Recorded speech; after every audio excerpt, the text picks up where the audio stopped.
Hello dear learners, and you are welcome to our coming sessions on methodology in English language teaching.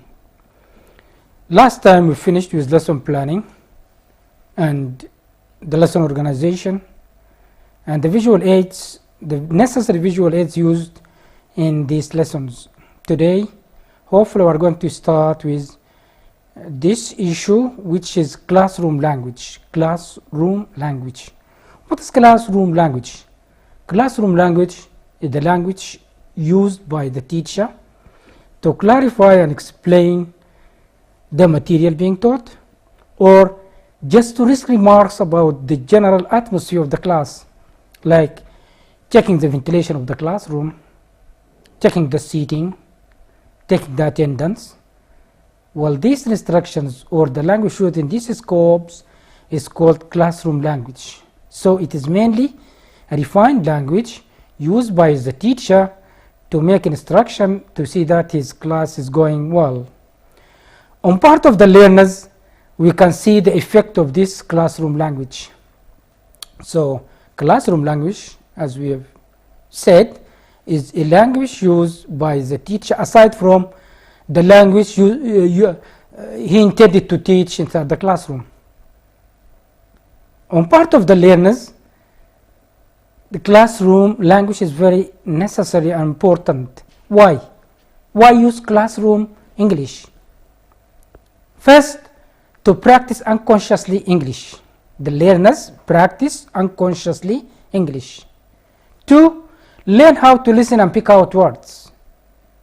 Listen, learn, and pick out words, and begin to think in the language for themselves.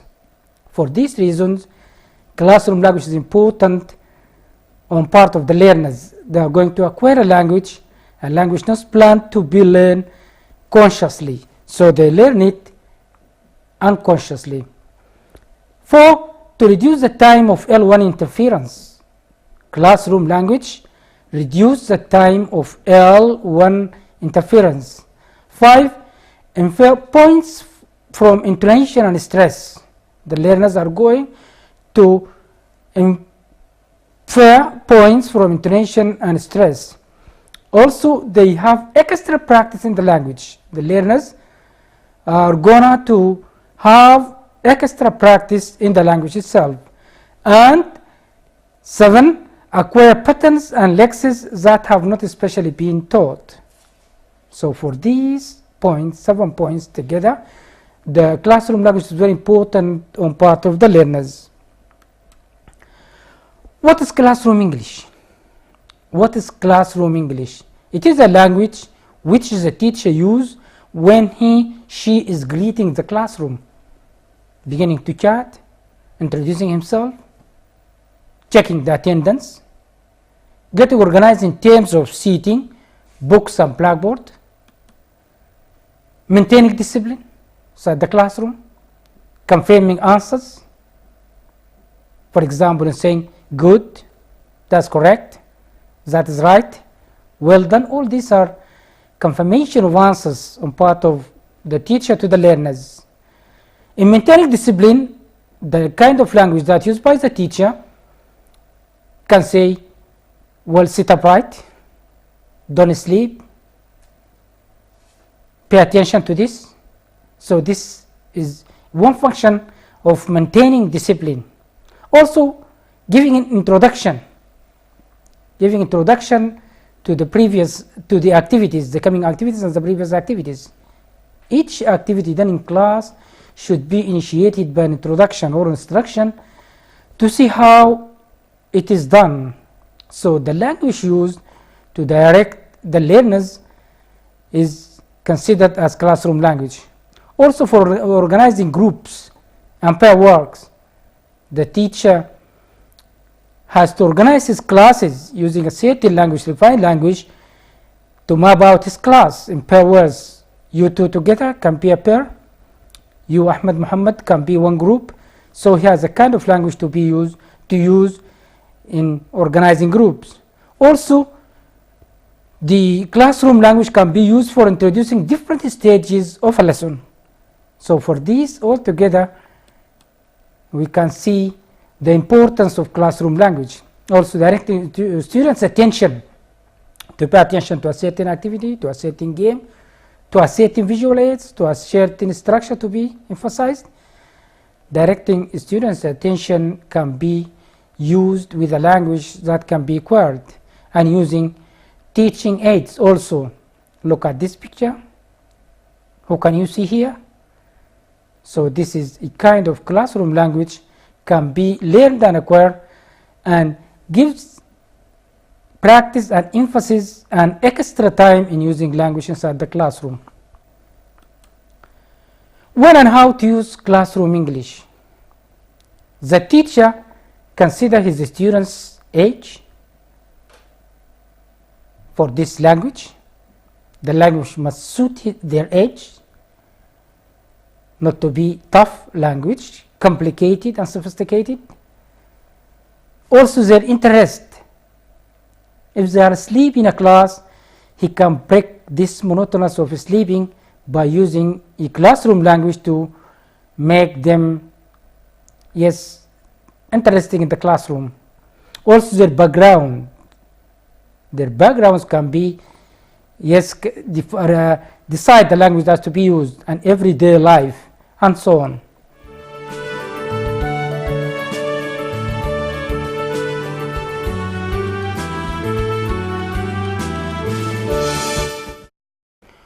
When and how to use classroom English.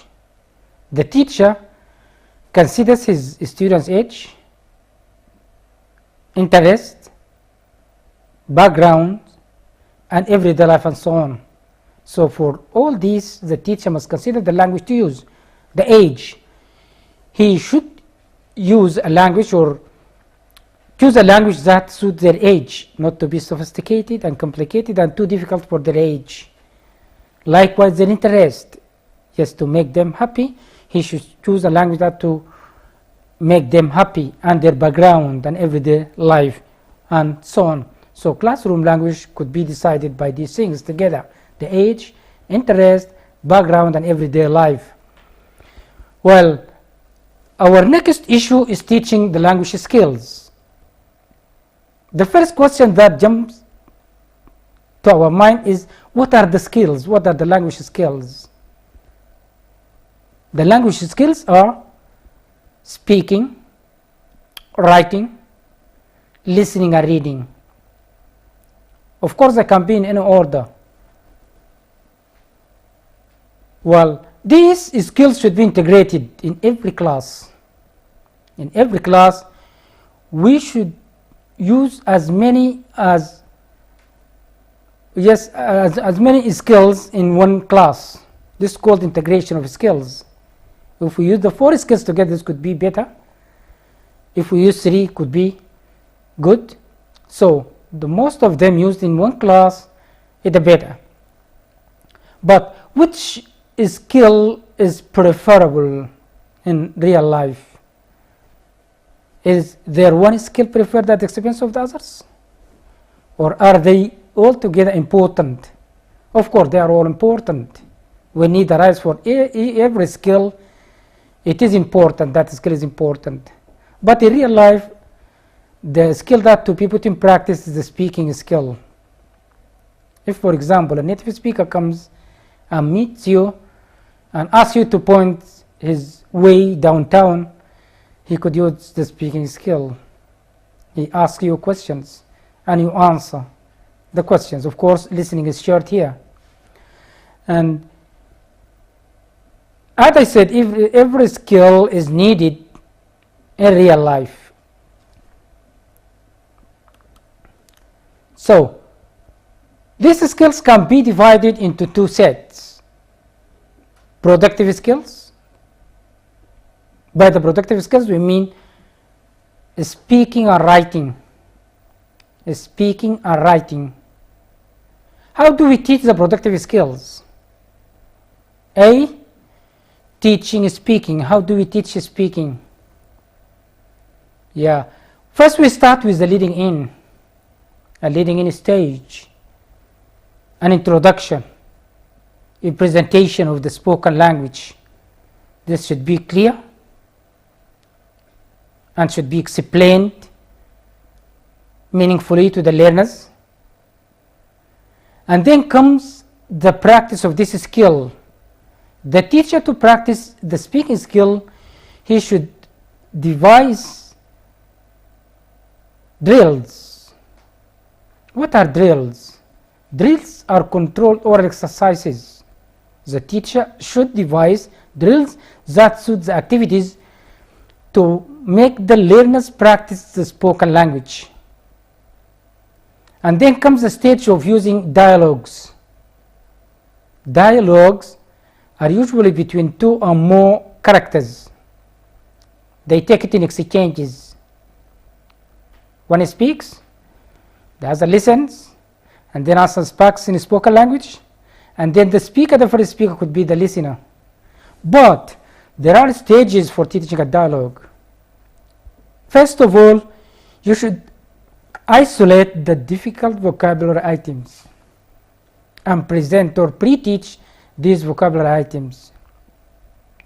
And then comes the structures, the difficult structures, grammatical structures. The teacher also should devise a way to teach these grammatical structures. We come to this later, introducing vocabulary and grammatical structures. But this is the most important thing in teaching dialogue. This is the first stage to practice the spoken languages.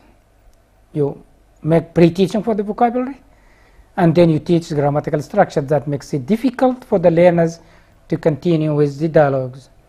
Then you make the first listening of the dialogue. You see how listening is shared here with the spoken language. You make integration between listening and spoken language or speaking. These two skills are integrated together.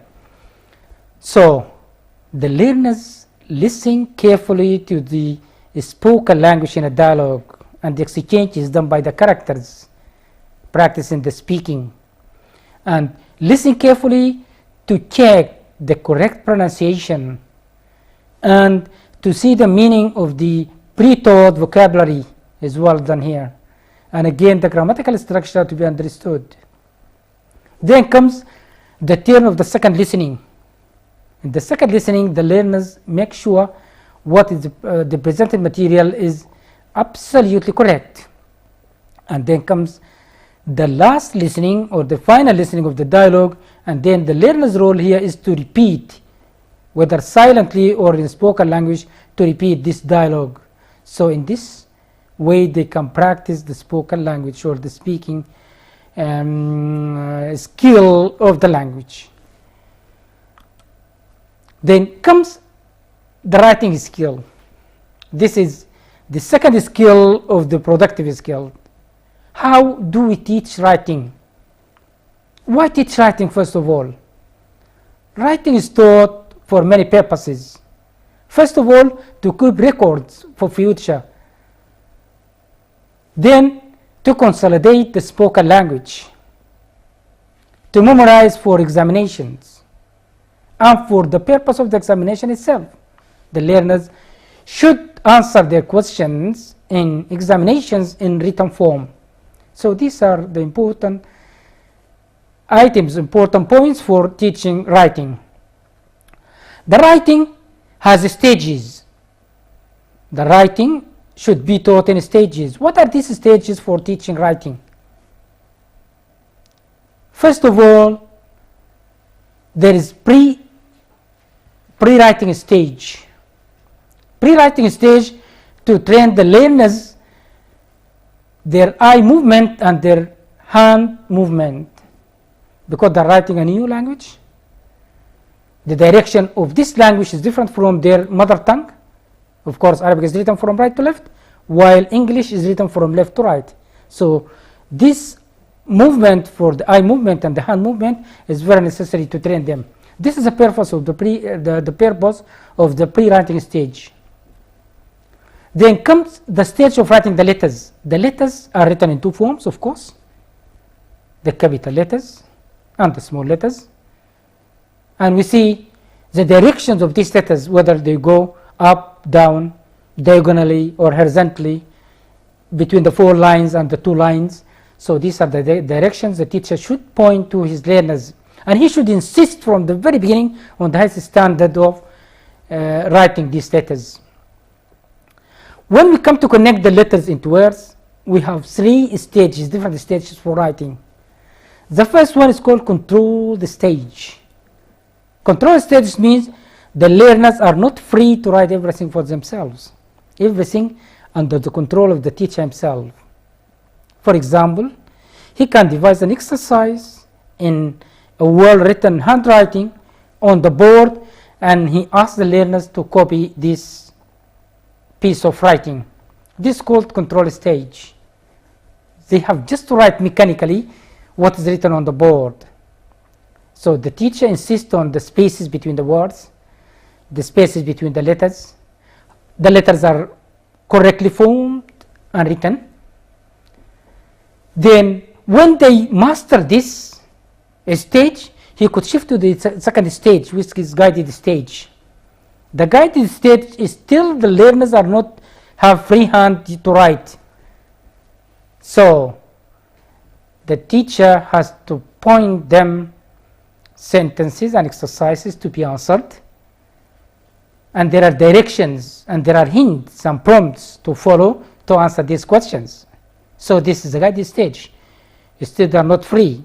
And then comes the free stage.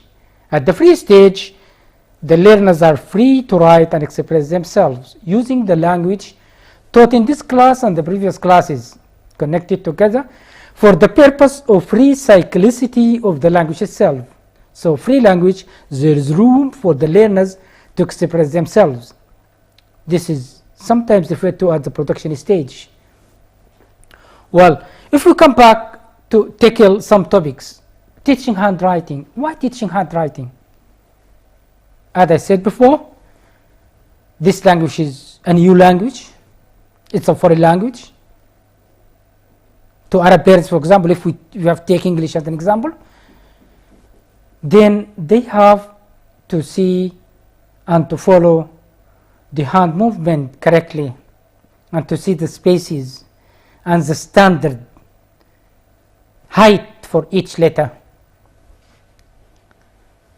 So handwriting is important, and teachers should insist from the very beginning to follow and trace their students or the pupils' handwriting so that they can make a master handwriting, correct handwriting, to avoid any mistakes and errors committed by the learners. Errors and mistakes. I said errors and mistakes. Well, there is a difference between error and mistakes. We talk about this later on.